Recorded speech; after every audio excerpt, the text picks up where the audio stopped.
Do you know which king in history is renowned as the wisest of all time?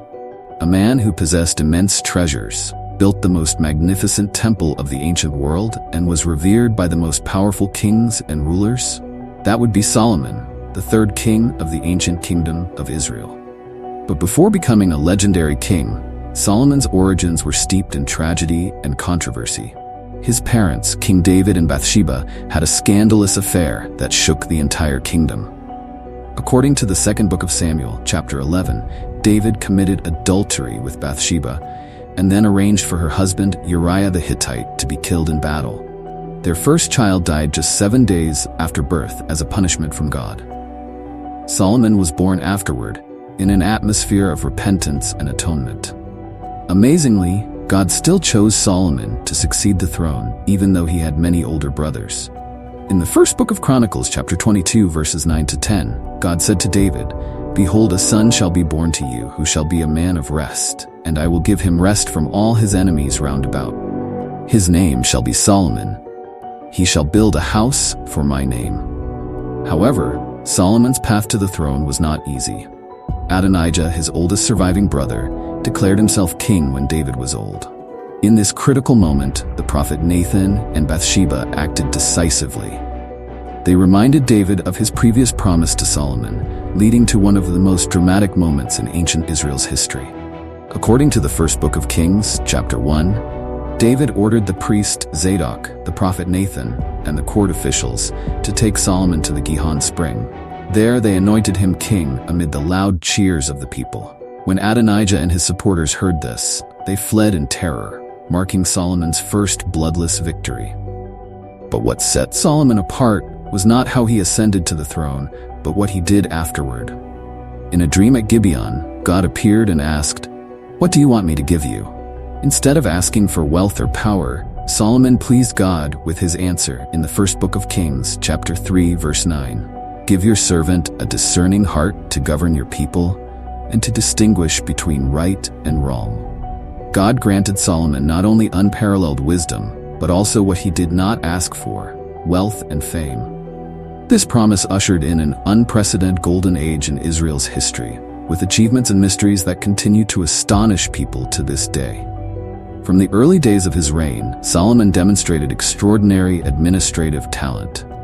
The first book of Kings, chapter 4, verses 21 to 24, describes the extent of his power. Solomon ruled over all the kingdoms from the river to the land of the Philistines, as far as the border of Egypt. These countries brought tribute and were Solomon's subjects all his life. He ruled over all the kingdoms west of the river, from Tifsa to Gaza, and had peace on all sides. What was remarkable was how Solomon organized the administration. Instead of following the traditional structure of 12 tribes, he divided the kingdom into 12 new administrative districts. Each district was tasked with providing food for the royal household 1 month a year. This was a revolutionary reform, breaking ancient tribal boundaries and creating an unprecedentedly efficient management system. The scale of Solomon's court was astonishing. The first book of Kings, chapter 4, verses 22-23, lists the daily provisions for the palace. Solomon's daily provisions were 30 cores of the finest flour and 60 cores of meal, 10 head of stall-fed cattle, 20 of pasture-fed cattle, and 100 sheep and goats, as well as deer, gazelles, roebucks, and choice fowl. To understand this scale, a core is about 220 liters, meaning the palace consumed about 19,800 liters of flour daily. But Solomon's greatest achievement was the construction of the temple in Jerusalem. This was not just a religious building, but a symbol of Israel's prosperity and power. The first book of Kings, chapters 6 and 7, dedicate 2 chapters to describing this project in detail. The construction took 7 years, involving 30,000 Israelites, 80,000 stonecutters in the mountains, and 70,000 carriers. Building materials were gathered from all over: cedar wood from Lebanon, pure gold from Ophir, and precious stones from distant lands. The gold used to decorate the temple alone amounted to 23 tons. The first book of Kings, chapter 6, verses 21-22, describes, "Solomon overlaid the inside of the temple with pure gold, and he extended gold chains across the front of the inner sanctuary, which was overlaid with gold. so he overlaid the whole interior with gold. Solomon was not only a great builder, but also a genius in commerce. He established a vast trade network from Egypt to Asia Minor, from Arabia to India. The first book of Kings, chapter 10, verses 14 to 15, reveals his annual income. The weight of the gold that Solomon received yearly was 666 talents. This amount is equivalent to about 23 tons of gold per year, a massive quantity even by modern standards. Solomon's trading fleet, in partnership with King Hiram of Tyre, made 3-year voyages to the mysterious land of Tarshish. The first book of Kings, chapter 10, verse 22, records, "The king's ships went to Tarshish with the servants of Hiram. Every 3 years they returned, bringing gold, silver, ivory, apes, and peacocks." Solomon's fame for wisdom and wealth spread so widely that it attracted the attention of the Queen of Sheba. Her visit was one of the most impressive diplomatic events of the ancient world. The first book of Kings, chapter 10, verses 1 to 5, states that she came with a very great caravan, with camels carrying spices, large quantities of gold, and precious stones. After witnessing Solomon's wisdom, wealth, and the order of his court, she was overwhelmed. The Queen of Sheba exclaimed in the first book of Kings, chapter 10, verse 7, "Indeed, not even half was told me. In wisdom and wealth you have far exceeded the report I heard." However, even at the height of his power, cracks began to appear. Solomon had 700 wives and 300 concubines, a staggering number even for ancient kings. The first book of Kings, chapter 11, verses 1 to 3 states, "King Solomon, however, loved many foreign women, from nations about which the Lord had told the Israelites, 'You must not intermarry with them, because they will surely turn your hearts after their gods.'" These political marriages, while providing short-term diplomatic benefits, gradually led Solomon away from his faith. He began building temples for foreign gods, violating the first commandment of God. This raises a profound question. Is unparalleled wisdom enough to protect a person from the temptations of power and fame? And is it during times of prosperity that one is most likely to lose sight of their core values? For thousands of years, the story of Solomon has not only been a part of religious history, but has also inspired countless legends and mysteries. One of the most famous legends revolves around Solomon's ring, a ring said to have the power to control demons and communicate with the spiritual world. According to the Testament of Solomon, an ancient text from the 1st century AD, the angel Michael gave Solomon a ring engraved with the seal of God. With this ring, Solomon was said to command supernatural forces to help him build the temple in Jerusalem. Interestingly, the first book of Kings, chapter 6, verse 7, contains a strange description of the temple's construction. In building the temple, only blocks dressed at the quarry were used, and no hammer, chisel, or any other iron tool was heard at the temple site while it was being built. The relationship between Solomon and the Queen of Sheba is also the source of many mystical stories.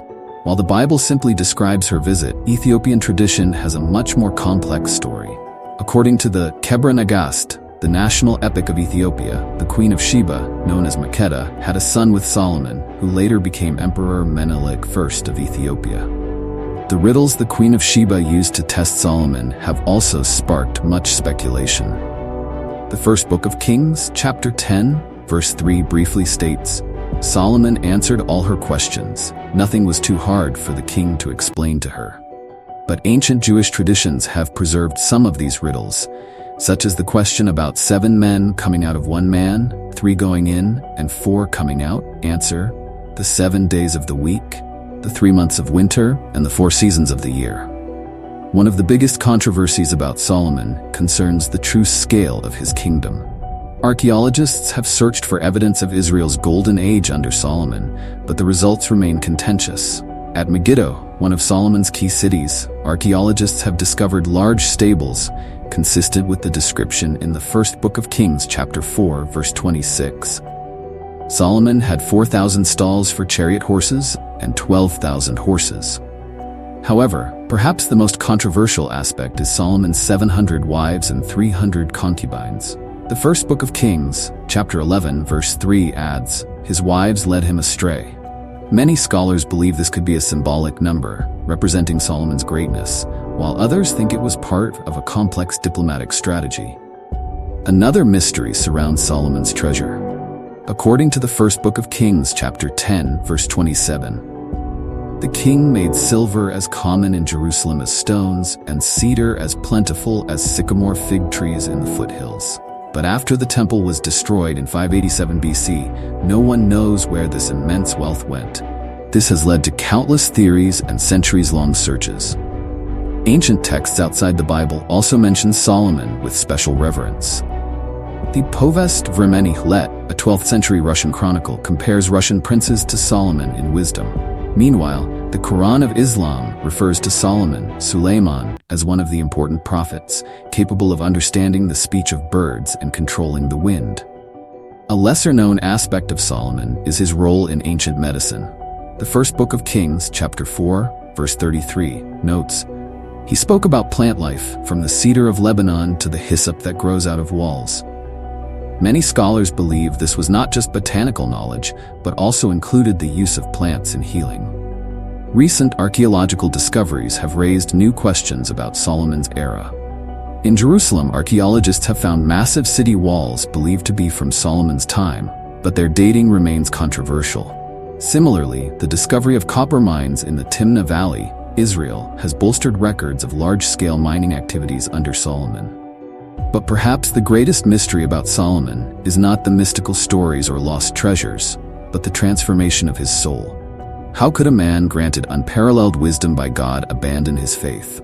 The book of Ecclesiastes, believed to be Solomon's work in his later years, offers a deep insight into this. In chapter 1, verse 2, he writes, "Meaningless. Meaningless, says the teacher. Utterly meaningless. Everything is meaningless." Is this the confession of a man who has tasted all the riches and glory, but ultimately realized that it was all vanity? These mysteries and controversies not only add to the allure of Solomon's story, but also raise profound questions about the nature of power, wisdom, and faith. But what truly led to the downfall of this legendary king? And how do the consequences of that downfall still affect us today? The decline of an empire often begins from within, and Solomon's kingdom was no exception. Behind the glitter of gold-plated palaces and magnificent temples, cracks began to appear early on. The first book of Kings, chapter 11, verse 4, records a heartbreaking shift. As Solomon grew old, his wives turned his heart after other gods, and his heart was not fully devoted to the Lord his God, as the heart of David his father had been. This was not just a religious fall, but the starting point for a series of events leading to the kingdom's collapse. Solomon's political marriages, initially seen as wise diplomatic strategies, gradually became a double-edged sword. The first book of Kings, chapter 11, verses 7 to 8, describes, "On a hill east of Jerusalem, Solomon built a high place for Chemosh, the detestable god of Moab, and for Molech, the detestable god of the Ammonites. He did the same for all his foreign wives, who burned incense and offered sacrifices to their gods." Building temples for foreign gods not only violated the first commandment, but also set a dangerous precedent. Notably, these temples were built on hills facing the Temple of Jerusalem, a move many scholars see as a direct challenge to God. The burden of taxes and forced labor also contributed to weakening the kingdom from within. The first book of Kings, chapter 12, verse 4, records the people's complaint. "Your father put a heavy yoke on us, but now lighten the harsh labor and the heavy yoke he put on us, and we will serve you." To maintain his lavish lifestyle and large-scale construction projects, Solomon placed a massive financial burden on the people. A lesser-noticed detail in the first book of Kings, chapter 9, verses 15 to 19, shows the scale of the construction projects. Here is the account of the forced labor King Solomon conscripted to build the Lord's temple, his own palace, the terraces, the wall of Jerusalem, and Hazor, Megiddo, and Gezer, the store cities and the towns for his chariots and for his horses, whatever he desired to build in Jerusalem, in Lebanon, and throughout all the territory he ruled. Each project required enormous human and financial resources. Solomon's spiritual decline is vividly reflected in the book of Ecclesiastes. In chapter 2, verses 4 to 11, he lists all his achievements: building houses, planting vineyards, making gardens and parks, having many servants, livestock, gold and silver, singers, but concludes, "Yet when I surveyed all that my hands had done and what I had toiled to achieve, everything was meaningless, a chasing after the wind. Nothing was gained under the sun." The consequences of this decline affected not only Solomon personally, but also the entire kingdom of Israel. The first book of Kings, chapter 11, verses 11 to 13, records God's pronouncement. "Since this is your attitude, and you have not kept my covenant and my decrees, which I commanded you, I will most certainly tear the kingdom away from you and give it to one of your subordinates. Nevertheless, for the sake of David your father, I will not do it during your lifetime. I will tear it out of the hand of your son. Yet I will not tear the whole kingdom from him, but will give him one tribe for the sake of David my servant, and for the sake of Jerusalem, which I have chosen." This prophecy was fulfilled shortly after Solomon's death. Under Rehoboam, Solomon's son, the kingdom was divided into two: Israel in the north and Judah in the south. The first book of Kings, chapter 12, details the civil war and division. Notably, Rehoboam's refusal to heed the advice of the experienced elders and instead listening to the young men led to the loss of 10 tribes of Israel. This division had profound political, economic, and religious consequences. The northern kingdom of Israel quickly fell into idolatry, while Judah in the south, though retaining the temple in Jerusalem, experienced many ups and downs in faith. This illustrates the long-term impact of Solomon allowing foreign worship within his kingdom. Another less discussed consequence was the decline in Israel's international standing. Former allies and vassal states began to drift away from Jerusalem's influence. Egypt, under Pharaoh Shishak, mentioned in the first book of Kings, chapter 14, even attacked Jerusalem and looted many temple treasures. Solomon's decline also left profound lessons about the relationship between power and morality. In the book of Proverbs, largely written by Solomon, chapter 16, verse 18 warns, "Pride goes before destruction, a haughty spirit before a fall." It is ironic that the author of these wise words could not avoid the traps of pride and straying from faith. Perhaps Solomon's greatest tragedy was his inability to pass on his wisdom to his son. Rehoboam, though born and raised in the palace of the wisest man, did not learn the lesson of wise governance. The first book of Kings, chapter 12, verses 13 to 14, records, "The king answered the people harshly, saying, 'My father made your yoke heavy, I will make it even heavier. My father scourged you with whips, I will scourge you with scorpions.'" From a historical perspective, Solomon's decline marks the end of the unified period in ancient Israel's history. Afterward, the nation never again achieved the unity and strength it had under David and Solomon. This underscores the importance of maintaining a balance between material development and spiritual values. But is this merely a story of failure? Or is it a profound lesson about the nature of true wisdom? And how can we apply these lessons to modern life? Over 3,000 years later, Solomon's legacy continues to influence human culture and thought. Though his kingdom has fallen, the lessons from his life remain valuable, especially in our modern world. The temple in Jerusalem, though destroyed twice, remains a powerful religious symbol. The Western Wall, also known as the Wailing Wall, is the only remaining relic, but its influence extends far beyond its physical value. Each year, millions of pilgrims visit, not only to pray but also to reflect on Solomon's wisdom. But perhaps Solomon's most important legacy lies in his literary works. The Book of Proverbs is not just a collection of wise sayings, but a practical guide for life. For example, in Proverbs chapter 4, verse 23, he writes, "Above all else, guard your heart, for everything you do flows from it." This advice remains relevant in today's digital age, where people can easily lose themselves in a sea of information and stimuli. Another interesting aspect of Solomon's legacy is his view on the value of knowledge and learning. In Proverbs chapter 18, verse 15, he writes, "The heart of the discerning acquires knowledge, for the ears of the wise seek it out." This suggests that true wisdom is not innate, but the result of a continuous learning process. The story of Solomon's judgment in the dispute between two mothers over a child First Book of Kings, chapter 3, verses 16 to 28, is still used in law schools as a classic example of fair adjudication.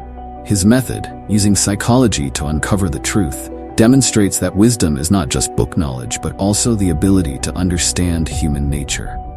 In the field of administration, Solomon's organization of the government into 12 districts is still studied as a model of effective hierarchical management. The First Book of Kings, chapter 4, details this system, highlighting the importance of dividing responsibilities and managing resources. A modern lesson from Solomon's life is about balancing material development with spiritual values. In an era where economic growth is often prioritized, the story of a wealthy kingdom that ultimately fell because it lost its core values is particularly timely. Solomon also left a lesson about the importance of listening. Initially, he humbly asked God for a listening heart. First Book of Kings, chapter 3, verse 9. But later, when he no longer listened to the voice of conscience and God, he went astray. In today's world, where the line between right and wrong is increasingly blurred, Solomon's teachings on ethics and values are more important than ever. Proverbs chapter 3, verses 5 to 6 advises, "Trust in the Lord with all your heart, and lean not on your own understanding. In all your ways submit to him, and he will make your paths straight." Ultimately, perhaps the greatest lesson from Solomon's life is about the nature of true happiness. After experiencing everything life could offer, from wealth, power to knowledge and pleasure, he concludes in Ecclesiastes chapter 12, verse 13. "Now all has been heard. Here is the conclusion of the matter. Fear God and keep his commandments, for this is the duty of all mankind." Looking back at the entire story of Solomon, we see a complex picture of a man, wise yet flawed, great yet weak. This reminds us that true greatness lies not in never making mistakes, but in the ability to learn from them. In the modern world, as we face new challenges in technology, ethics, and the environment, the lessons from Solomon's life remain valuable. Because ultimately, no matter how advanced technology becomes, the fundamental questions about the meaning of life, about living wisely and ethically, remain unchanged. Perhaps that is Solomon's greatest legacy. Not the temple or the treasure, but the lessons about true wisdom, about living meaningfully in a world full of change. And in our own quest for wisdom, each of us can learn something from this legendary king.